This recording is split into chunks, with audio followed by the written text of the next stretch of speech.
It's time for DodgerHeads.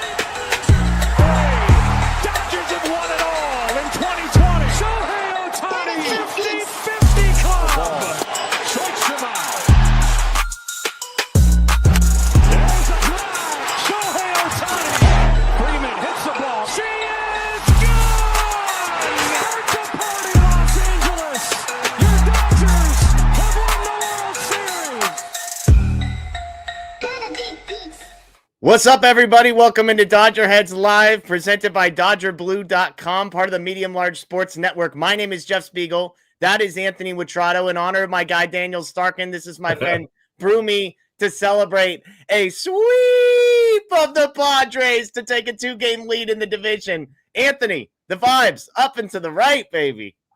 I got my coaster here. This is what lives on my office desk anyway all day. Oh my goodness. You never don't bet against that guy. No, don't bet against that guy. Don't bet against this team.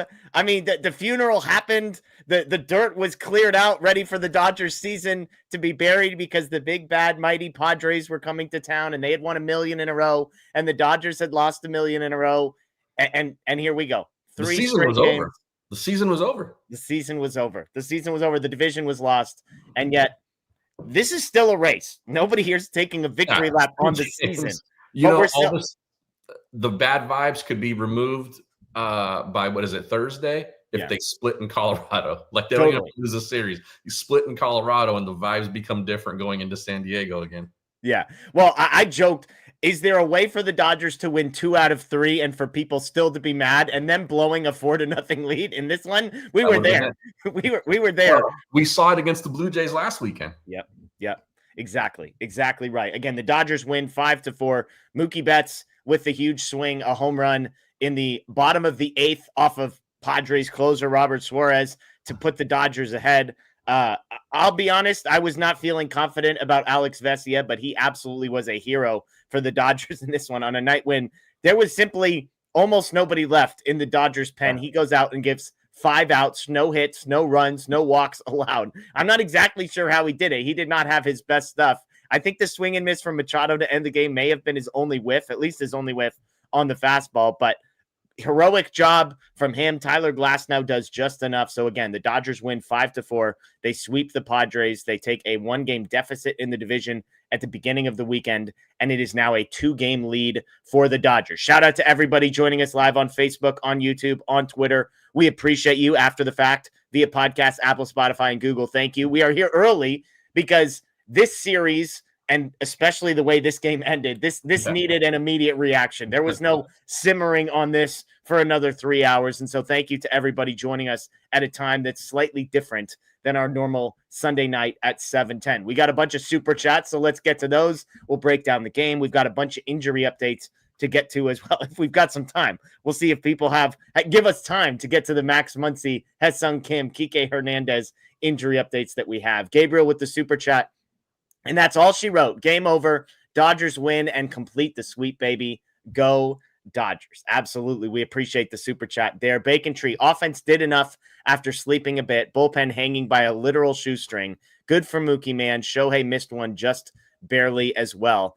To the point here, Anthony, we've got to give some credit to the Dodgers offense. I know there's been lots that's been made of this group. Yes, most runs in Major League Baseball, but many people would point out over the last month and a half, they've been one of the worst groups in Major League Baseball. And when you look at what they did in this series in particular, 3-2, not great the first night, but they score 6 runs last night. They score 5 runs today. 5 to me has always been the number where if you get 5 or more, I kind of want to blame pitching if you lose. Now, given the state of the bullpen, maybe they needed a little extra today, but the last 2 games, the offense gets the job done. Yeah, and even with the big gaps at the end of the day, the scoreboard still reads what it reads, right? Whether you get them in the first inning and then the last one in the 8th. Exactly. That is still kind of the magic number for the Dodgers. And they got there. Some of this struggle too, like when the Angels series, like some of this rough stretch before this series came with the offense kind of starting to figure it out and scoring 5 runs, 6 runs, and still finding a way to blow the game. Yeah. So they've been slowly turning the corner here. But yeah, I mean, it was frustrating to watch those 7 innings in between the first and the 8th. Yeah. But got it done. I also thought it was interesting. I understood the decision, but Dave conceding the run in the top of the 8th there, when the offense had been looking like what it had been looking like, and the bullpen being what the bullpen has been. Yeah. The strategy behind it, though, I understood. Like, there's 2 runners in the scoring position. Yeah. The ball gets through, you're down now. So that part I understood, but it was a choice, and it ended up paying off. Yeah, absolutely. I think it's a great way you put it. Like, you could see both directions. One is, hey, we can't let 1 run score, because even if this thing is tied, the odds are going to be stacked against us given the state of the 2 bullpens. And yet the risk is you open up more avenues for a ground ball to get through, and then both runs score, and then that Padres bullpen is just as good, and now you're down a run. Yeah. So again, kudos to Dave, because he pulled a lot of strings that I was like, what Alexis Diaz here? Like, Kasperius not coming back out, Vesia again for the 9th. And nights like tonight, I think, are ones where you tip your hat to Dave Roberts and say, you know what? Kudos to you, Dave, because I mean, even Glasnow, he left Glasnow in probably a batter or 2 longer than I think some people probably would have liked. And yet he saw where this game was headed and said, I need you to finish out this inning. So kudos to Dave. D Nation saying, is it just me that enjoys seeing not only a win, but at the hands of Machado's futility? One of those 2 words. Cordenas, Machado for 5. You love to see that. 0 for 5 with 2 strikeouts for Manny Machado. Raven says, do I take a nap after the 1st and set the alarm for the 9th? Now, look, if you're going to take a nap, don't wake up for the 9th. The 9th is the most stressful part. Like, enjoy everything in between and get yourself there. But I'm glad you said what you did about the offense, Anthony, because I do think there is this nitpicking that happens where it's like, oh, well, they got 4 runs in the 1st. And then it's like, guess what? Those runs count just the same as if it was 1 in the 1st, 1 in the 3rd, 1 in the 5th, and 1 in the 7th. Like, the point is they got to 5, and 5 was the number they needed to get to. So I completely agree with you sort of in your assessment of how you navigated that and talking about that. I'm going to change up our look here because we've got a special guest hopping in with us to join us on this one. None other than Matthew Moreno here to talk Dodgers baseball, here to celebrate the sweep. The 3 people, 3-game sweep, Matt. I mean, I just put the broom down, but I had Daniel Starkin's old friend Broomy here from the old days. So welcome in, Matt. Yeah, this is fun 3 games, just like I've been saying for the past 2 weeks. Like, everybody was so worried about the Padres series. I said it'll be fun baseball. Yeah. Long season. Let's get a little bit of excitement here. Yeah, exactly right. I believe we've got one more. Here we go. Mookie Betts 50 says, I'm a magician and used Mookie magic there. Aaron Garcia says, Padres run in first place lasted as long as my diet. That one hits a little too close to home, Aaron. We need to keep that one to ourselves. The vibes were good, Aaron, but now I'm remembering that I was going to start eating healthy. Let's talk Mookie Betts. Anthony, of all the guys that could have done this is a guy who has been good lately, had not had a hit in this series, although he had like a million walks, it felt like, had picked things up over the last, 3 weeks or so. The power was the one thing. And look, he turned on like an upper 90s fastball and got it into the 4th row. So I'm not here to proclaim that 40 home run Mookie Betts is back in business. But of all the guys, Anthony, I think he's the one that made me the happiest that he got this moment, given what he's sort of taken as a toll from doubters, skeptics, and the struggles that he went through. Totally. It's been about 2 weeks now that we've started to see this turnaround be a real thing. And the one thing is the pop, right? The power has lacked a bit. I think he's got 1 home run in that stretch coming into today. The difference is, I think the approaches had been clearly different, almost night and day. And then I think too, when on the days that he was not finding base hits in these last 2 weeks, he's found ways to contribute. And that was not the case before. Instead of 2 walks, going 0 for 3 with with a couple of walks, it was going 0 for 5 with 3 strikeouts before. And so, he's figuring out a way to either put the bat on the ball or work the counts and get on base. So for him to be the one who finishes this off, I think, and you see the reaction in the dugout too. We had talked about it before with him, but the reaction in the dugout is just, I think, shows kind of, one, his popularity in the clubhouse, two, how much those guys in there know that he's been wearing it and how hard he's been fighting to get out of it. And two, it was just the moment, right? Yeah. Final at bat, San Diego Padres. Yeah. Going for the sweep. Yeah. All of that stuff, all of the vibes. And so brilliant for him. What a way to cap off this, like, I'm back sort of stretch. Yeah. And Matt, honestly, like, I was thinking, I don't know which moment. The Mookie Betts moment was the 10 out of 10 moment for me in this game, but Vesia's punching out Machado after the roller coaster of emotions I had leading up to that moment was like a 9.5 out of 10. And again, you want to talk about a guy who has not been good the last 3 times he took the mound, and Alex Vesia was asked to go get 5 outs with a sit down, obviously, in between. He comes in with runners at second and third. He gives up 1 run, but in reality, he gets those 2 outs and only gives up 1 run. And then to go through 1, 2, and 3 in the lineup with no issues, I've got to be honest, I was almost just as excited for that Machado strikeout as I was for the Mookie home run. Yeah, I mean, it is, sort of 1A and 1B, especially, obviously because it's Machado, right? Like, if Vesia had ended it with a strikeout, that's certainly exciting. And then if you start looking at the Padres lineup and sort of who the villains are, especially with respect to Dodger Stadium, Manny Machado's at the top of that list. Like, and without fail, we tweeted out the video on Friday when lineups were introduced. Every single game the Padres play at Dodger Stadium, Manny Machado gets the loudest boos out of all the players. And Tatis is close second, but maybe not even close second. Like, it is very apparent how Dodger Stadium feels about Manny Machado. And yeah, I mean, kind of the Mookie point. Anthony highlighted a lot of accurate and great things about it. The other thing too, like, he was hitless in this series so far, and he hit into a double play last night, and like, I kind of started to worry, like, is he going, just because I think it's human nature, right? Like, you've had a terrible season, you kind of started to turn it around, and now here you are sort of going hitless again, even though he did have the sacrifice fly, there were some walks mixed in, he hit into the double play. Like, I started to worry, like, is Mookie, because like I started to say, this sort of human nature, going to start worrying about, man, here we go again. Like, is he going to then get in his head about the mechanics and stuff like that? So to run into one, as you said, I think certainly will hopefully continue to do nothing but can uplift his confidence and all that. And I mean, can you imagine? Maybe the Padres needed to address their bullpen at the trade deadline? Did they consider that? Is that something they looked into? I don't know. I hadn't been paying close enough attention to that. Yeah, their big shiny toy was sitting on the bench out there in the bullpen. Yeah, it was. I was going to say the same thing. One thing about the Mookie stuff, Matt, it's a good observation, like a good thought about, like, okay, there's going to be a dip at some point, because he is not just like playing better. He's hot, right? Yeah, like, I think coming into the series, his OBP was like 500 or something like that since the start of this run. So he's going to come back down to earth at some point.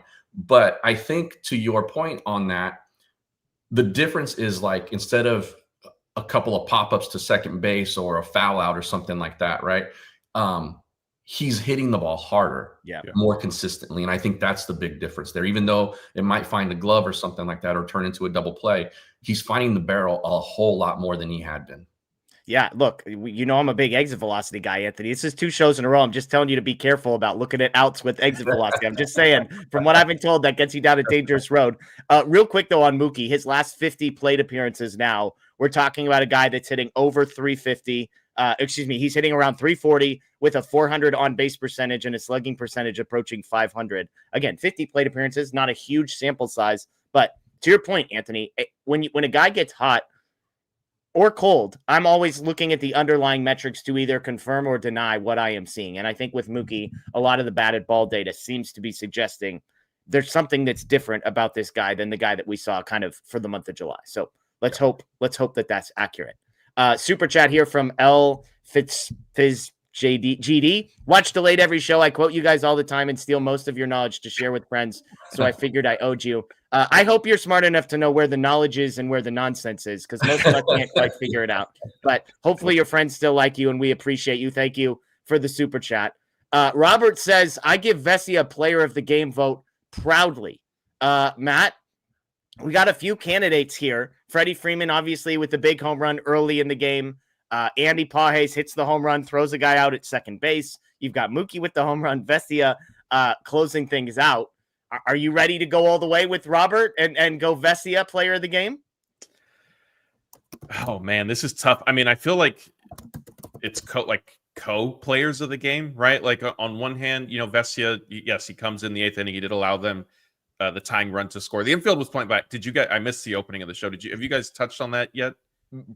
Anthony mentioned it briefly. We just kind of talked about there's two decisions there. You can move them in and try and prevent the one run while basically guaranteeing that anything that's hard and not right at someone is going to cough up the lead entirely and score both those runs. So Anthony said he didn't like the decision, but acknowledged that ultimately things played out well for the Dodgers. Yeah, I understood it. And I think the context there was understanding, like, Dave did that, and with the offense struggling for 7 innings going into the 8th, and the bullpen sort of in tatters against a good bullpen. But I think the part that makes me sort of understand that was that there was also a runner on second, not just third. So if a ball squeaks through, it's not just a tie game, you're down now. Yeah, absolutely. But what do you think, Matt? Like, Mookie's home run, does that get him player of the game? Does Vesia's 5 outs, given the state of the bullpen and who he had to face, get him the player of the game? I'm no fence sitting here, Moreno. I'm going to make you pick somebody. There's no 1A and 1B here. No, look, NLCS, World Series, they get co-MVP. Like, you have co-MVPs in that. So if it's good enough for baseball and their jewel events, it's good enough for me in this show. Mookie and Vesia can hold the player of the game award up together and take another photo that Miguel Rojas can then post on Instagram with all the players, gathered around celebrating. Perfect. I hope the chat lets you have it for that. Witrado, who you got for player of the game? Mookie. Yeah, okay. There you go. Yeah, I mean, honestly, I'm torn between these two, and I'm going to pick somebody. But I'm torn between these two, but I'm going to go Mookie simply because the home run, the moment, and I cannot discount enough. It was off of Suarez, who is one of the best relief pitchers in Major League Baseball. And so for him to get that in that moment, given just the state of the bullpen, how long this game would have had to last for them to get out of this, Robleski might have thrown 8 innings of relief. Like, if Mookie doesn't hit that home run, he would have been the last man standing. So it's Mookie for me. It's Vesia number 2. Yeah. And I think you can make a case Pages or Freddie Freeman for that last spot, but 3-run blast from Freddie Freeman. I give it to Freddie. I just want the record to show that not only did I pick one player, I went above and beyond and picked 2 players. So I just wanted to point that out. You asked for one. Extra. That's why you asked for one, and I gave you 2. So yeah. I just want to point that out. As some people have said before, I didn't know we were doing math on this show, but some people still don't know we're doing math on this show, I think is the problem. A couple stats here. My guy Moreno passing these along. This is the Dodgers' 8th series sweep of the year, first against the Padres since May of 2023. They are now 21-18 in 1-run games. 4 of the 8 wins against San Diego have been decided by 1 run. They're also now 22-7 against the division. Again, shout out to Cy on Twitter, sent me that 19-7 coming in. 22-7, Anthony, against the division with, wouldn't you know it, 7 more games against the division coming up the rest of this week. So good stuff from the Dodgers. And, it's going to be 4 games in Colorado. Is going to be an absolute change of pace. And as any Dodgers fan who has followed this team for very long knows, you take nothing for granted in Coors Field. That place sucks, no matter how bad the team sucks. And then 3 games in San Diego. So the Dodgers cannot take a deep breath and exhale today, because the next 7 are going to be interesting as well. Cordenas with the super chat. I love to see everyone talking about the Padres bullpen before the series. Had a 0 ERA in the last few games before LA. Happy to see them have success against San Diego. So there you go. Getting to the Padres bullpen. Aaron, Padres sold the farm for a super pen, not even considering they got to start playoff season, declining Darvish, injured King, etc. LOL. I mean, look, Matt, there's been a ton of talk about the trade deadline, and I'm not going to sit here and say all of those takes were wrong or incorrect. All I'm going to say is what the Dodgers have placed bets on, these 3 games make it look like maybe they weren't total idiots in that, because what they said was, we're going to bet on our starting pitching and we're going to bet on our offense. And the starting pitching gave them 6, 6, and 5 innings, which I know old school people are going to hate that I'm using that as a good number for the Dodgers and in Major League Baseball in 2025, 17 innings across 3 games is good.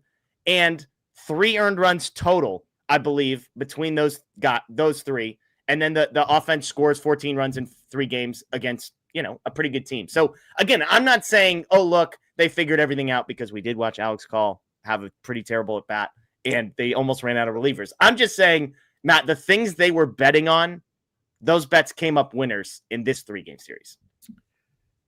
Yes, and ultimately none of this is going to matter if they play in October, and if the Padres, whether their bullpen has a role in it or not. If the Padres were to end up beating the Dodgers in the playoffs, like this series, like this sweep won't end up meaning anything. Totally. Sure. To your point, like, yes, like whether the Dodgers swept the Padres this weekend or not, whether they were playing them back-to-back weekends or not, like they were going to need their starting pitchers to improve. And it is something that they have been counting on. And I think that is fine. Like for me, still, like I just still go back to like both things could have and should have been true, where yes, it's great that Glasnow and Snell and I guess mainly those 2 guys, maybe Sasaki, further down the line, but I'm not counting on him playing a key role. And you have Kershaw still, and this, that, and the other. Like Ohtani ramping up. Yeah, Ohtani's getting closer to making full starts. Like fine, that is all great. You still could have done a little bit more in your Laureano's right there. The guy that we talked about on this show is right there hitting home runs off of us, right? Yeah. So like both things still could have been true. And ultimately, like as fun and as this is to discuss, and it was an exciting weekend, and now we, 3 games in San Diego coming up. Again, like it's really not going to matter until October. And yes, obviously you want to win these if you're the Dodgers. And, I have sat up here and I believe in like winning your division is important. Getting a top 2 record in the National League is important to avoid the wild card round. Like I believe in all that stuff, but at the end of the day, like I do know there is still, a randomness to this all. And the most interesting thing is the goalposts have been moved from one team that played this weekend and their fan base. And I know Anthony did a little bit more of a deep dive than I have on that. But that is probably like one of the most interesting, like honestly, it might be the most interesting thing to me is just seeing a lot of the discussion from one side of these fan bases heading into this series, and how their tone started to sort of shift after Friday and then after Saturday. And now I can't even imagine. I saw some people in our chat saying they were going to join Padres shows tonight. Like I can't even imagine what they're going to be saying tonight. Yeah, I'll say this. If you don't believe in our journalistic credentials, our guy Anthony did some market research last night. Anthony, tell us about your market research last night. Yeah, I went late at night. Wife and baby girl were asleep, and little tequila in hand. Little tequila was in hand, and I said, I wonder what they're saying on the other side. We didn't have a show last night, obviously, so I had some time to kill, and went through and watched 3 or 4 Padres streams. They were very, very short. I will say that for one. That's the first thing I noticed. Very short, and they were going through it. They said that. First of all, they called Dodger fans stupid because, celebrating so early and it's not even the playoffs yet. Yeah. Meanwhile, like 36 hours prior, they were hanging banners. You know what I mean? So there was a lot of that. One of the shows I watched did a live stream, like a playback. They watched the game with their audience, and then, said we'll do a post game after the game. The game ends. That post game lasted like 8-ish minutes, and the host barely said a word. He was texting while he was on screen and the chat was going, and they were going through it pretty hard. I will also say this. I don't always toot our own horn publicly like this, but those shows and the quality of those shows and the insight of those shows made me very, very thankful that I'm a part of this one. Amen to that. Exactly. And I mean, yeah, you see on Twitter, well, this series never really mattered to begin with because it's a long season, it's like a lot of that kind of thing. So, hey, look, we've all been there at some level. Whether or not we're able to overcome that before you get on screen, I think is maybe the difference between some shows and other shows. But again, good for us. Yeah. One of the things that I did notice as a trend in all the shows that I watched, whether it was from the hosts or from the people in the chat, there was a lot of talk about the Padres have a complex. It's mental. They get anxiety and they're afraid when they play the Dodgers. There was a lot of that. Like a lot of it was like, this team's not mentally strong enough to beat the Dodgers. I've seen a lot of that too, specific to Dylan Cease ever since his sort of, meltdown, which it wasn't entirely fair. Like, I think it goes back to when he started on short rest in game 4, like, I don't think like that didn't make sense to me. I don't think I don't think he was necessarily, I don't want to say good enough, but sort of like to make that call, like, oh, this is a lockdown ace. Let's absolutely run him out on short rest and end this thing now. Like, so the Cease stuff started, back then, and it is just carried into now this year. And it's anyway. We don't need to keep discussing. It was just kind of funny. And look, the reality is, if the Padres win 2 out of 3 this upcoming weekend, if they sweep the Dodgers, then it's going to be the pendulum's going to go right back the other way and say, this is like, now we're playing our brand of baseball, this, that, and the other. And so it's just like I said, I started off by saying it's interesting to see how they quickly change the narrative in that sense. It's true. Peyton with the super chat. Our boys are back. ADK. Dodgers foot firmly up and to the right of the Padres butt. I like that. That's nice. That's nice right there. Isaiah, there were a few fly balls that sounded like homers but landed shy of the warning track. The wind definitely affected the overall score. Teoscar Hernandez appreciates you for that commentary. We haven't talked about that. We'll get there. Carolina, thank you for starting the show early to celebrate the sweep. I pulled out my Mookie bobblehead a couple weeks ago in honor of a comeback. He is back. We agree with you, Carolina. There's 3 Mookie Betts believers on this stream right now. I'll just tell you that. Kevin, why you got to do this? Watch us get swept in San Diego next week. We appreciate the super chat, Kevin, but vibes, positive vibes. It's like when we do some shows right after a sweep of the Angels, okay? And we know what we sign up for on those days. But Kevin, I think I know what I sign up for on these days too. I want positive vibes only. It's like, I'm not going to name names here, but the Dodgers score 4 runs in the first, and the text message I get is, Conforto strikes out again. I'm like, they just scored 4 runs. Can we just be happy for a second? Now, that person, if they were to speak, would probably say they clearly needed more than 4 runs, and we needed more from Conforto in that moment. Again, I'm not pointing any fingers here. I'm just saying, when things are good, let's talk positively. When things are bad, it's a little more understandable. Jedi Engineer, this is why I like the way hockey has 3 stars of the game. Recognize everyone. Wearing my Baseballism Vin collection gear worked this weekend. Shout out Portland Company, by the way. Don't sleep on Colorado. They've won 2 series in a row. Newsflash, Jedi Engineer. Your boy is sleeping on Colorado. I'm not sleeping on Coors Field and the devil magic that happens there sometimes. But, Matt, am I allowed to sleep on the Rockies? A little bit. I'm expecting a split. Just because 1, it's baseball, and 2, it's Coors Field. And so I think if the Dodgers split, like, it'll sort of be good enough. The biggest concern, honestly, heading into another series against the Padres is just to stay and because it's just late in the, like, just stay healthy. Like, we've seen crazy things happen out at Coors Field. Avoid, a 14-inning game type thing where you're having to tax the bullpen and then call up, a reliever or 2 the following day, and you're shuffling guys on and off the roster. So kind of get a split, it sort of is what it is, and then head down to San Diego, which, by the way, I'm glad. I think it was Carolina who said she's enjoying this early postgame show. We have another one planned a week from today. You guys I'll be in San Diego, so I won't be able to hop on that one because I'll be in the clubhouse as you guys are doing. But you and Anthony will be live again pretty much right around the same time. Maybe after another sweep. Who knows? Maybe. We'll see. The Padres, by the way, 4 games at home against the Giants. So neither team gets any off days. At least they've got that going. The Dodgers obviously have to do some travel, but all in all, the big advantage I think going into next weekend is none of the Dodgers pitchers who will throw in Coors have to throw in San Diego, right? Because of the way they set up the rotation now. So I think that first and last game I think would be the same person, right? Not in core, like whoever's pitching in Coors won't be pitching in San Diego, I think is what he's saying, right? Oh, well, right, 7. right. It's 7 games. So are they throwing an extra guy in the rotation? Or are they skipping somebody? Maybe I didn't pay attention. I'm assuming whoever pitches tomorrow would pitch Sunday, I would think. Yamamoto. Yes, that's correct. Okay, that's the only one. Okay. Yeah. At least and I mentioned that because it can be difficult sometimes, not always, but sometimes to go from pitching in Colorado and then pitching at a place that's like sea level. Yeah.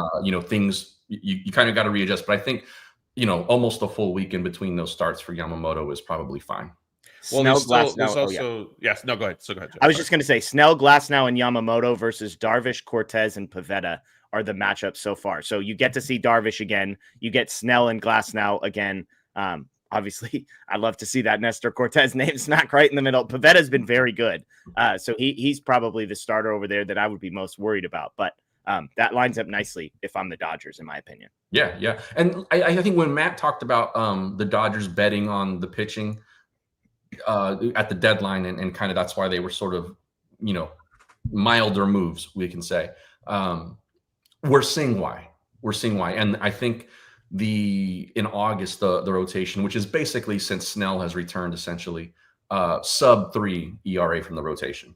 Yeah. 2.91 to be exact there, Anthony. So starting pitching's been good. Matt, what were you going to say? Yeah, I was just going to add a couple things with the Yamamoto angle to watch. Is one, I wonder if they don't necessarily push him in cores for the reason of, like, if he's through kind of 5 innings and it's been good enough type thing, then perhaps they just take him out at that point. Now the trade-off is the bullpen has needed to cover a lot of innings today, so that could get kind of tricky. The other thing is too, like, as much as right now we're looking at the rotation for the Padres series being what it is, like, do they potentially bump off Yamamoto an extra day, like, and just figure out what they do, especially if they've won the first 2 games? Like, they're not. I think it's just important for more than I know we know this, but for the people watching and listening, as much as the probables are sort of listed right now, like, they're hardly locked into needing to absolutely do that. Totally. And the Dodgers do have 10 games in 10 days over this stretch. So their next off day is not until the Thursday after the Red series following the San Diego series. And so we've all seen the state of the Dodgers bullpen of late.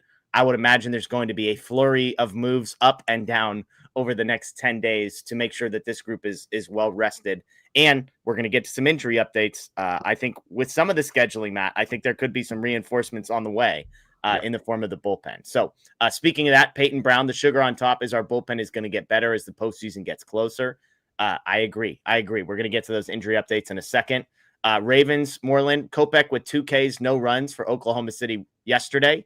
There you go. Look, after his first appearance with Oklahoma City, there was only one direction it could go for our guy Kopech. So 2 strikeouts. Nice to see that for him. Baseball Geek, great 3 games. Next weekend is pivotal. Mike Schilt gave the Dodgers the sweep. There is a reason the Cardinals fired him after a 90-win season. I'm trying to guess here. I'm just, Anthony, what did Schilt do you think in this game that cost the Padres? If you had to guess, can you think of anything? In this game? Yeah. The only thing you could sort of point to, and I thought about this in the moment, is that you leave Mason Miller standing in the bullpen or sitting in the bullpen, whatever he was doing. Basically, you're not using him in that leverage spot, but their bullpen, right, is like, it's the talk of the town for a reason. And if you can't trust Suarez in that situation, then I guess it's kind of like, well, I mean, he's going to have to pitch at some point, even if he gets through that inning, if Miller gets through that inning instead. But it's sort of that old school mentality of, like, I'm only saving my closer for, like, a save opportunity or something like that. So, I mean, I thought aside from that, like, one of the other trends too, in that when I was scrolling the Padres stuff last night, was that they were upset about the lineups he was throwing out there, righty lefty kind of stuff. It is what it is. But the biggest thing for me was, like, not having his probably best reliever in that situation. It sounds like the chat is filling in the gaps that it's probably, I read it as the sweep. And so it's probably more to do with yesterday and the stolen bases. So, because it is interesting. As a Mason Miller fantasy owner, I can tell you Suarez is still their closer. So I think there are people that would argue Suarez and Mason Miller are in the same conversation as far as best reliever. So it probably has more to do with the stolen bases, Matt. Yeah, they were pissed about that too. But again, like, that stuff and the lineup thing, like, similar to Dave Roberts and the Dodgers front, like, it's not all on Mike Schilt. And I get, like, it's kind of fun to, sort of bag on him. So if you want to look at one thing, honestly, that he did that cost the Padres this weekend, he didn't go ballistic when there was a hit by pitch. Yeah, seriously. So so there was missed opportunities there to go charging towards Dave Roberts or maybe the pitcher who inadvertently did it.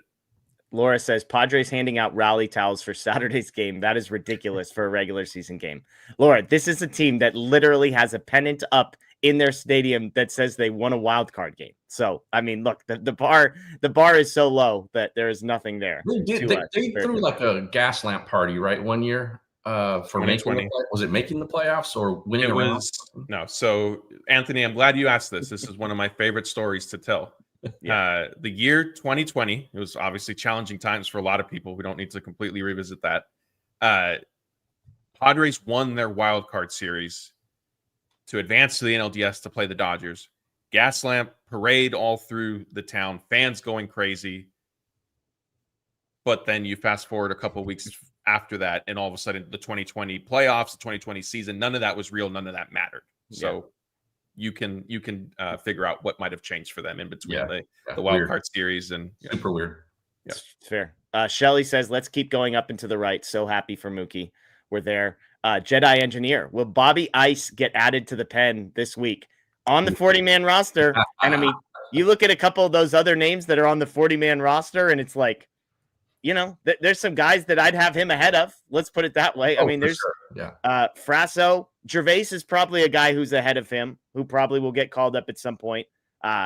Will Klein, thank you. Landon Knack, Matt Sauer. I mean, other than Gervais, if you told me Bobby Miller was second on that list, Anthony, I'd be fine with it. Let's go. I mean, like if you ask me to rank Alexis Diaz and Bobby Miller right now, people are going to hate this. I don't know if there's a big difference in my confidence level right now. I don't know what it is with Diaz. I get that it's short. Like they had very few options, but that guy's just throwing 93 right down the middle and praying for foul balls. I was thinking about this the other day with Miller, like after he had another.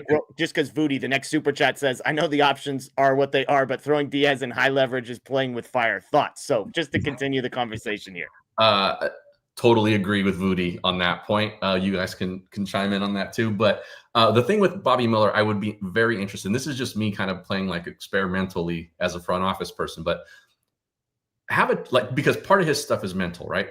And so have a chat with, like, zoom him in and Friedman and Gomes and say like, hey man, how are you adjusting here? Liking it? Good. Great. That's all sounds fantastic. Look, we still think you're a part of this team this season. Like, you know, we've got situations that we're kind of, you know, mulling through, and your name is part of that. We want you to know that, you know, the transition for you and the willingness to do this has all been positive. It's not lost on us. But we just wanted to let you know that, you know, we still see you as part of our mix. Then let him go out and let's see what he does in the next two outings. Yeah. And then if he's good still, I think then you seriously consider bringing that guy up. Yeah. It's 7 innings, 1 hit, 1 walk, 5 strikeouts for Bobby Miller over his last 6 appearances. So again, if we're going to sit here and look at Ryan Ward and say hitter's park, hitter's environment, don't count the stats. When a guy throws 7 innings of 1 hit, and more importantly for Bobby Miller, give me the walk number, just 1 walk, 5 strikeouts.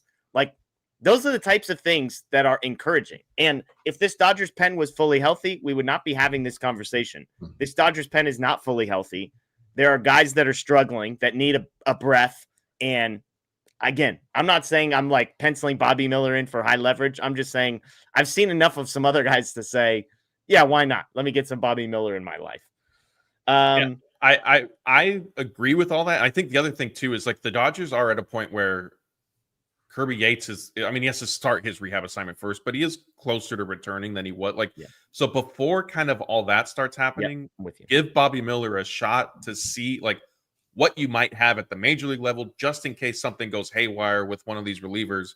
We still have there's still 6 weeks left in the regular season. And so just kind of some insurance rather than like, if something were to happen late in the year, then you're calling up Bobby Miller. There's only 2 weeks left. Can you really gauge it? It just makes it a little bit harder. So yeah, I agree. Like what the picture looks like right now, like just kind of give him a shot and kind of see, you know, where it goes. Yeah, no, I completely agree. I'm trying to look at like, I guess Enriquez. I mean, the hard part is like whose spot could he take in the bullpen as far as guys that could get sent down. And it's pretty much just like Enriquez and Robleski are the only 2 guys that have options, I believe. So maybe Diaz. Does Diaz have options? I forget. He was down, so he might have options. I mean, look, also like somebody's back could be hurting them tomorrow. Like it's a long flight to Denver, Jeff. Things happen. Also, September 1st is right around the corner. It's true. 2 weeks. I mean, come on. It's 2 weeks. I like your thinking here, Anthony, but I mean, 2 weeks for some of us is a long time, you know. Jeff can't season for some folks. Jeff can't wait 2 weeks for Bobby Miller. He needs 2 days. 2 days. He needs to see him absolutely. Absolutely. Like, what are we talking about here? I was just gonna okay, not Jeff Spiegel. I love this. Grove holding my face. It's fantastic. Michael Grove, miss that guy. Most impressive thing you saw this series, Matt?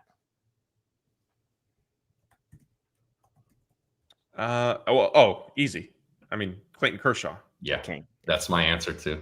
They're not maybe most impressive to the three of us here, but just like considering, what the narrative is around him and a lot of the discourse heading into that series opener, which is how the Dodgers have been playing overall and Kershaw not being able to throw over 90 and this and that. Like 1 run, 6 innings, like we said that night, like you can't ask for anything more out of him. And so, that easily, I think, was the most impressive thing for me. Yeah. No, and I mean, I would add, I was just going to say starting pitching as a whole, because Blake Snell, obviously, last night was fantastic. Yeah. So, but yeah, I mean, I think that was the key to me, is just the overall 17 innings that they got from starting pitchers. Yeah, Kennedy, obviously. Yeah. I'm going to forget that guy's name by the end of the season, for sure. Somebody's going to be like, do you remember this Buddy Kennedy? And I'm going to be like, I don't actually remember that he was an old friend. So I'm just warning everybody. Larry says Manny blowing a bubble while sliding is annoying. Pretty much everything Manny does is annoying. I will say this, at the risk of saying something that sounds slightly positive about Manny Machado. Who was it that he was facing? Was it Alexis Diaz yesterday where he like swung over the top of Bonda? He swung over the top of a slider and he looked out at him and said, nice pitch. I was like, I kind of like that. At the risk of saying something slightly nice about Machado. And then he swung right over the top of the very next slider. That was the same pitch. So game recognized game, I guess. Peter says, cheers from Japan. Love the show. Miller is the Honeywell for the year. Curious about the rumors about Roki's bad debut in AAA. Unfortunately, Peter, they are not rumors. They are confirmed. He was bad in every sense of the word. The box score was bad. The velocity was worse. Anything that you were looking to grab a hold of with Roki Sasaki's first minor league appearance is not there. It faded into the mist. It is non-existent. So I think I find it nearly impossible to believe, Matt, that we're going to see Roki Sasaki back at the major league level this year, right? Yeah, I mean, I like I said, I was surprised that he even started his rehab assignment already. I thought they would drag it out a little bit longer so that they could just say, time sort of ran out, but good for him for, being able to finish down in the minor leagues. He's not going to be a factor this year. I mean, there weren't a lot of great things. And I think, we sort of heard even some of like kind of the under the hood stuff wasn't encouraging with him. And I will add that also Dave Roberts has been asked about Sasaki multiple times during the homestand. And he's been real cagey every single time.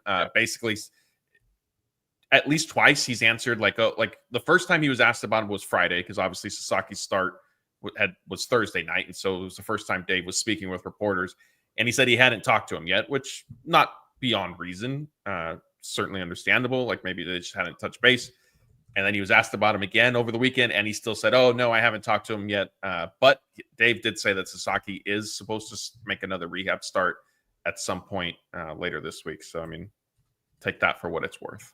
Yeah, absolutely. Yeah. Absolutely. I think we don't see him anymore. And I think this is also probably paving the way for him to start next season in the minors. Okay. There you go. Real quick, let's talk Tyler Glasnow. Just big picture thoughts. 5 innings, 6 hits, 2 earned, 8 strikeouts is the final line for him in this one. Obviously, he gets spotted the 4-0 lead. He was very, very good at the beginning. Felt like there were a couple dicey moments, Anthony, but overall, I mean, you look at the box score, aside from 5 innings and maybe hoping you could have gotten 6 out of him on a day like today, this felt like another pretty encouraging Tyler Glasnow outing to me, at least. Do you agree? Yeah, totally. He was really sharp the first couple of innings, and then he kind of labored a little bit. He's still fighting the command with some of those pitches. And, there's been some mechanical changes. So I think that's reasonable that it's still kind of happening. Hopefully he's got plenty of time still to figure that part of it out. The one home run he gave up was like, they mentioned the wind and stuff, like maybe that doesn't get out on a more normal-ish day at Dodger Stadium. But yeah, I thought he was really sharp at points. At points he labored. But he did a really good job of limiting damage too. Yeah, I'm absolutely with you. Matt, any thoughts from you on Glasnow? I mean, again, I think the bar is really high for the best that we've seen out of him. Where we're at in this season, what did you make of what you got from him today?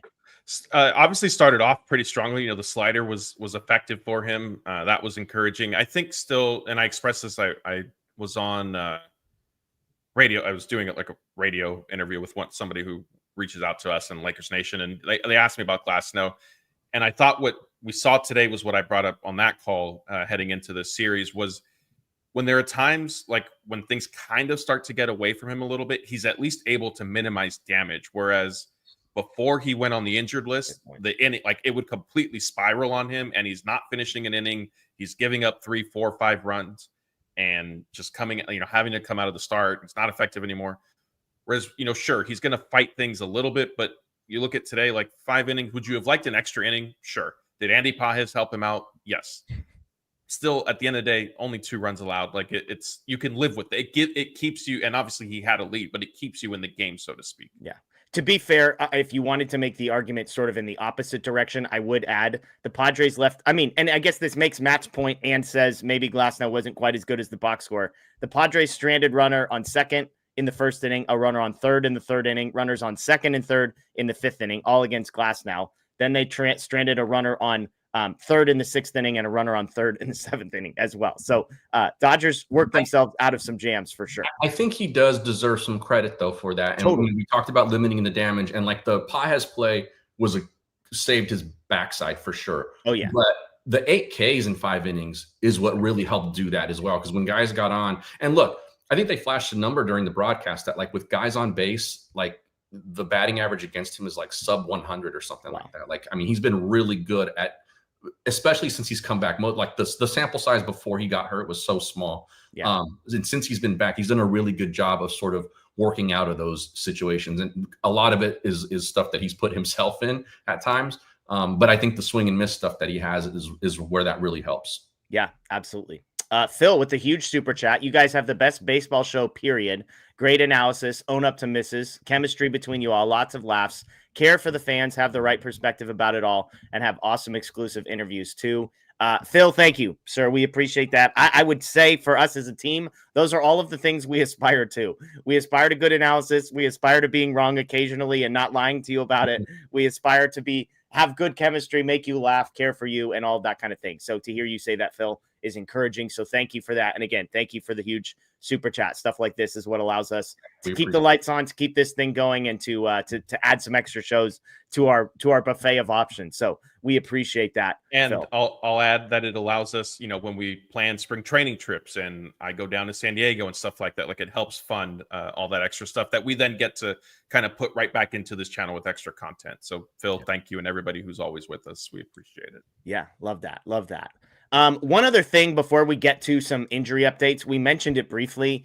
And again, I said it was only going to be positive vibes, so we can make this slightly short, but we have to talk about Teoscar Hernandez in this game because there were 2 plays that, I mean, both of them basically nearly cost the Dodgers dearly in this one. The first was a blooper to right field in which I think Alex Freeland covered 150 feet in the time that Teoscar Hernandez jogged 50 feet for a ball that dropped right in front of Teoscar Hernandez.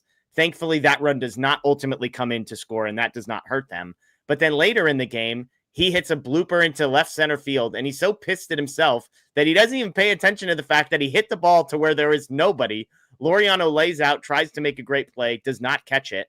And instead of being on second base I don't even think he needed to sprint to be on second base. He just needed to be aware.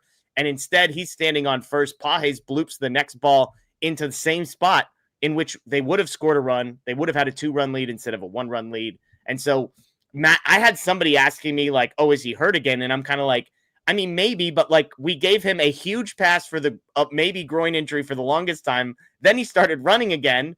And now we're not running. Like, I don't know what to make of this other than the hit like was simply, he was not engaged in that one. Like he gave up on the play. You could see it when they showed the replay. So how alarming is this to you?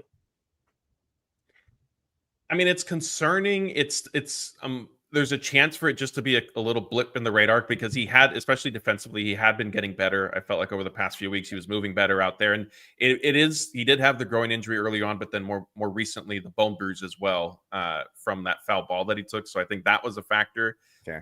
I also, on that Freeland play, I wonder if some of it too, was he not going, I mean, his full speed and what he was running at are probably like relatively close. Might not be that different. All due respect to Teoscar, but was he a little concerned? Was he trying to avoid a collision? Did he think maybe Freeland had a better read on it than Freeland actually did? Like, part of me wonders if that was a fact for that specific. I'm not saying it like that definitely was the case, but it was more because, and I feel that way because we have seen him getting to balls in the gap and down the line recently. So it was kind of odd to see like this much regression all of a sudden. The other part, it is also plausible, more so offensively than defensively, the Dodgers have said, look, like, don't go crazy on the bases. Like, you're not a burner anyway. We don't need you potentially aggravating any injury you have.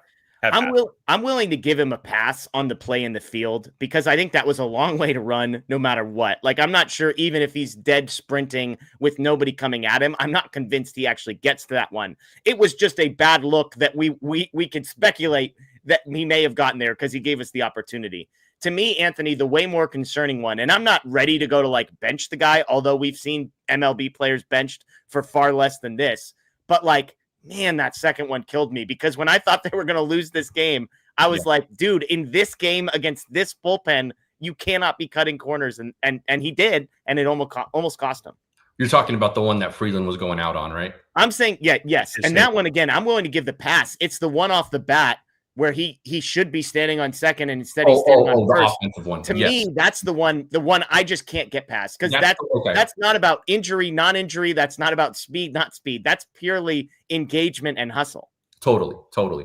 The one that ended up falling down the line, he had to run a mile for that. And I think he knew he was never going to get there anyway. It probably looked worse than it actually was in terms of like his effort. The one with Freeland going out in shallow left, I thought he dogged. Yeah. 100%. And I thought it was almost like, dude, please get there because I'm not moving on this.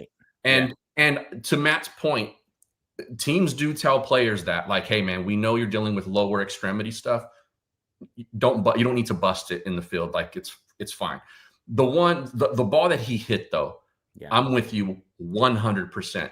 You at least got to get moving. He barely got out of the box. And that's why, like, if he's giving like 70% effort, it's a stand-up double. Yeah, exactly. Yeah, that's the problem. It's like that didn't even require speed. It just required paying attention. He wasn't even looking at the ball. Like halfway down first baseline, he was just all in his feelings. And it's weird because it wasn't like they dropped the fly ball. It was a sinking flare that had a good chance to find grass. Totally. It would have been a great play if it got caught, and instead he treated it like a pop out. So, okay, let's shift gears a little bit. Let's do some injury updates that we got today, and then let's get to some questions, and we'll pop out of here. We got a bunch of these today. I would say, Matt, most of them were pretty positive. Let's see. Kike Hernandez and Hyeseong Kim took batting practice today. For Kike, this is the bigger deal of the two because I felt like we had a sense of when a lot of these guys were coming back.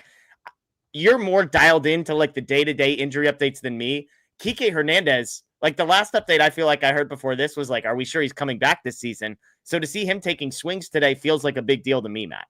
Yeah, in general, Kike's recovery rehab process has sort of accelerated and kind of turned a corner over the last few days. Definitely taking some swings today is a big step forward because that's what was particularly bothering his left elbow.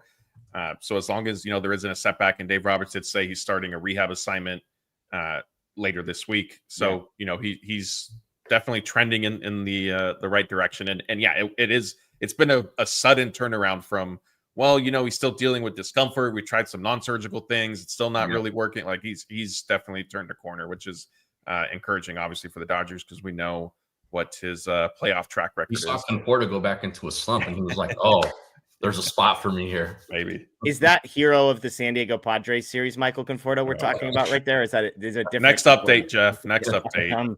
So Kim, Hernandez both headed out on rehab assignments this week, according to Dave Roberts. Kirby Yates and Tanner Scott also headed out on rehab assignments. So good week to have some Oklahoma City tickets. I'm not sure if they're home or on the road, but you're going to get to see, the half of the Dodgers playoff roster, I think, if you make it out to one of those games. Some other updates: Tommy Edman doing baseball activities, still on pace for a September return. Also, Max Muncy starting to feel better, Anthony. We'll do some rotational work tomorrow, but he's starting to feel better, Anthony, so nothing to see here. Yeah, it's a positive sign. I would hope he's starting to feel better because I assume he's doing nothing right now. So good. I've said this before, though. That injury, that intercostal oblique injury for a hitter, especially a guy with the swing the way like Max's, that scares me. So hopefully, fingers crossed, he's getting better and it won't be a long stint. The Edman thing, I'm very excited for, and I really, really hope that this guy is somewhat close to being able to move like he should be moving, because I think being able to move him around, meaning play the outfield, I think solves a lot of issues with this lineup and this defensive alignment stuff. Yeah. I'm with you. We need no more Buddy, whatever his last name is. I've barely seen any, and I've seen enough, I think is where I'm at. Sai says, thanks for the shout out again. Sai is the one who gave me the NL West stat. Wish list for the week: take 3 of 4 from Colorado. San Francisco takes 1 or 2 of 4 from San Diego. Then take 2 of 3 from the Padres at Petco. I think if the Dodgers can win 5 of 7, the vibes are going to be way up and to the right. I think if they go, if it's the right 4 and 3, Anthony, again, to your point, I think you said this earlier, like if it's 2 against the Rockies and 2 against the Padres, I still think I would be content with that, as long as it's 2 out of 3 from the Padres. I think 4 is like the floor for wins this week. 5+ is like, for sure. It's a party. It's a party. I totally agree. And with that, I think you look at the week and the 2 opponents and who the other opponent plays. If you can get 1 game coming out of next weekend, like gain a game, which is then essentially you're up 4 games because of the tiebreaker. Yeah. I think that's a big, big win there. Yeah, it's good. It's good. Brody says Enriquez needs to stay right where he is. Absolutely. We'll do another bullpen show at some point to update the August 12th list that was obsolete within hours of being put out. But I had written down Enriquez velocity plays up in the postseason. To see him command the ball the way he has, I was ready for him to come close the game out tonight and feel good about it. So that's where we're going. Baseball Geek clarifying, by the way, his comment on Schilt was talking about keeping Dylan Cease in the game. So lots of options to choose from, but we appreciate the clarification and the extra super chat there as well. If you've got any questions, all caps questions, throw those in the chat. We've got about 7 more minutes left on this show. We'd love to get to as many of those as we can. We've got a food super chat right from the get-go here from Peyton. Who, you got to be nice, Matt. This is, I think, Peyton's 3rd super chat of the game. He said, Jeff, I'm ordering a delicious pepperoni sausage and smoked bacon pizza from BJ's. What veggies should I put on it? First of all, it's going to be delicious because it's a pizza from BJ's. Anthony and Moreno are haters. Anthony slightly less so than Moreno. I don't know BJ's pizza. Okay. I'm going mushrooms for sure. I love meat and mushrooms together on a pizza. I would be open to adding more to that, but I would start there. If you want to throw some peppers on there, you could talk me into that. Anthony, anything else that veggies wise you would throw on here? Yeah, if you have to, because my first question is why. Yeah, but yeah, if you're intent on it, I like mushrooms. That's probably where I would go with it. I don't think I would do any other veggie. Like, I think olives is a fruit, right? Like I like olives. I hate olives. Jalapenos is good. Jalapenos is nice. Jalapenos is a good call. Yeah. But yeah, if you're looking at a veggie, I guess mushrooms isn't really a veggie either, but I would probably go mushrooms. Yeah. Well, now we're getting all sciencey, Anthony. Olives and mushrooms are non-meat. If somebody wants to tell me wrong, non-pineapple then stuff. I'm going to tell you go back to biology class or whatever class they teach you that in. Moreno, we know you're cooking up a DiGiorno pizza tonight, but if you were throwing some frozen veggies on top of your frozen cardboard pizza, what veggies would you be adding? None. And honestly, I'm taking probably the sausage off of this one. Pepperoni and smoked bacon, I could do. The sausage is going to be too much. Wow. Okay. We disagree on that one, but that's good. And again, if you like buffalo chicken, the buffalo chicken pizza at BJ's is one of my favorite pizzas. That is good. Yeah. I'm just throwing that out there. Larry's got a question. If LA wins the World Series again, would the rare feat of winning 3 straight championships entice Kershaw to return? I love this question so much, Larry. The layers of assumptions built in. It's like, so if they win the World Series again, does Kershaw come back in 2026? I love it. I think Kershaw's done. I would say 70% Kershaw doesn't come back is how I feel. I'm not saying that's where he's at. If you had to ask me, Matt, I would say 70% chance this is the last we see of Kershaw. I do not think the outcome of this season plays a role in it. I think he has done enough that even if he were to somehow get injured, knock on all the wood that you can find, I don't think it would be like, I need to come back and prove it. I think he's done that. I don't think there's anything he could do positive or negative in the postseason that would change that either. So my guess, Matt, is 70% he's done. I think if he gets through the season healthy, avoids the injured list, and they don't win the World Series, there's a 15% chance he returns next year. Okay. I think if they win the World Series, he's 100% retiring. Okay. So you're thinking like winning the World Series means he's done. Losing the World Series, small chance he comes back because he doesn't want to go out like that. As long as he was healthy. If he gets hurt again at some point, like then I think he'll just say, okay, like this, like I've had a great career, like going out. Anthony, you agree with that? To 100%. I think if they win it all, and he's a part of that, like even if he throws one game, I think he's done. If they don't and health is fine, I think it's probably a discussion that he has about, do I come back? I don't think it's off the table. Cordanas, when all of our starters stay healthy, I love this. Kershaw in the pen for the playoffs, ? Anthony? I think this is my, we've talked about this a bit on the show. My feeling on this is that he's off the NLDS roster and he's back on for NLCS and if they go to the World Series. And for those curious, that's just because 5-game series, your needs roster wise could ebb and flow. Matt, you and I are both Kershaw's on the postseason roster if he's healthy, right? Yeah, and I mean, I don't want to short Cordanez on the answer, but I feel like we have discussed this a bunch of times. And I mean, yes, I just don't see a scenario where if he's healthy, he's not on the roster. Yeah. Jamie, sorry if I screwed this up. Jaime, right? With the I before the M? Okay, we're going with that. What's the scheduled rotation against the Padres in San Diego? As of today, it is Snell, Glasnow, and Yamamoto against Pivetta, Cortez. This is going backwards for them. And Darvish. Darvish, Cortez, and Pivetta. So there you go. Eduardo wants to know, Matt, what happened to Honeywell? We kind of need him back. I mean, yeah, he's still a free agent. Like I'm a little surprised he never caught on with somebody, even on the minor league deal, to kind of try things out. But he's still out there. SK says Machado orders a cheeseburger without the cheese, and you just got to be careful. There's a person that's on this show occasionally that I'm just saying would take offense to being compared to Manny Machado. Okay. Dale wants to know: does the media fly on the Dodgers team plane or separate plane, Matt? If you're asking about like Kirsten Watson, David Vassay, Steven Nelson, all those guys, like they're not on the Dodgers now have 2 planes, a players only plane that started this year, and then kind of everybody else on a second plane.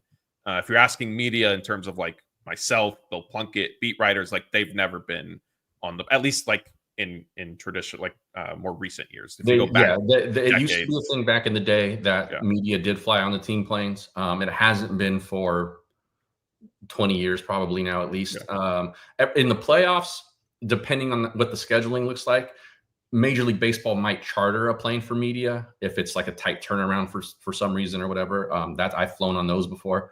But typically media flies on their own.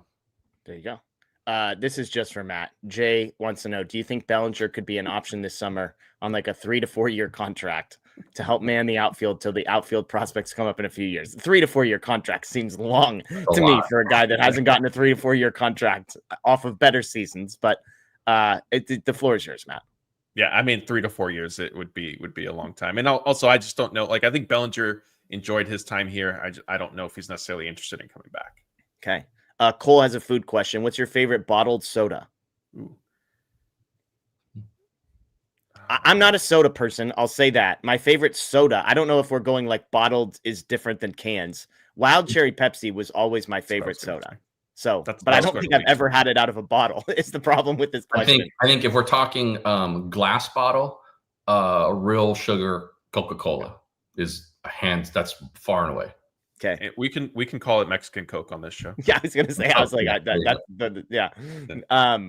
Yeah, and look, if we're talking like that, like I mean, a good cream soda or good root beer, like if we're talking fancy stuff, is probably what I would go. Phil with the super chat, 0% chance they leave Kershaw off the roster if healthy and pitching like this. He is a legend and one of the greatest Dodgers ever.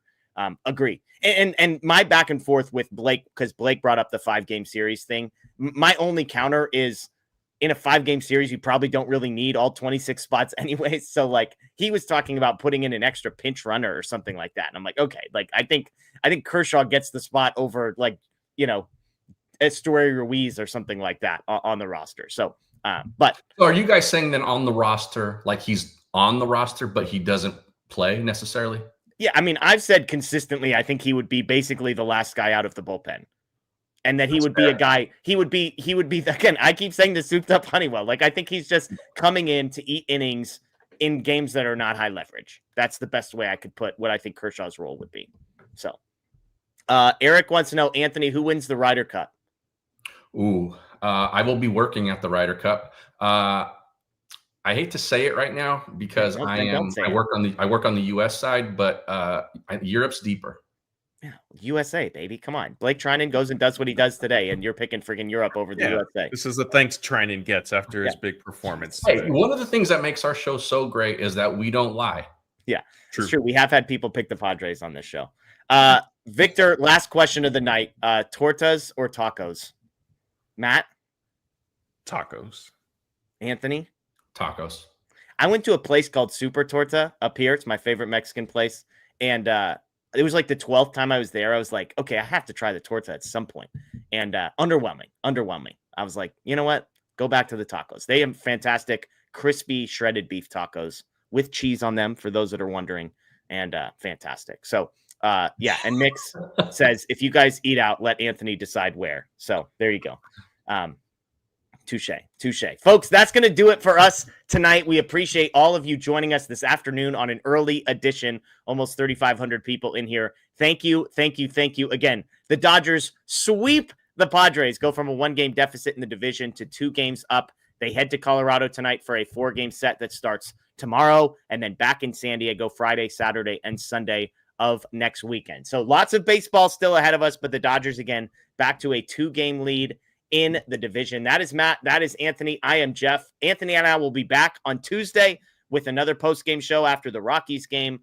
Bruce and I on Thursday, and then Anthony and I again next Sunday right after the Padres games. And stay tuned. Like we planned a couple extra shows, or an extra show for the first Padres series. We may try and do that again. So if you're not following Dodger Blue 1958 on Twitter, on Instagram, or subscribed right here to the YouTube page, please go ahead and do that, because when we are able to plan things on short notice, that's the way to find out about it. So enjoy the rest of your night, everyone. Again, the Dodgers win. They sweep the Padres. Go Dodgers. And, of course, today of all days, still champs.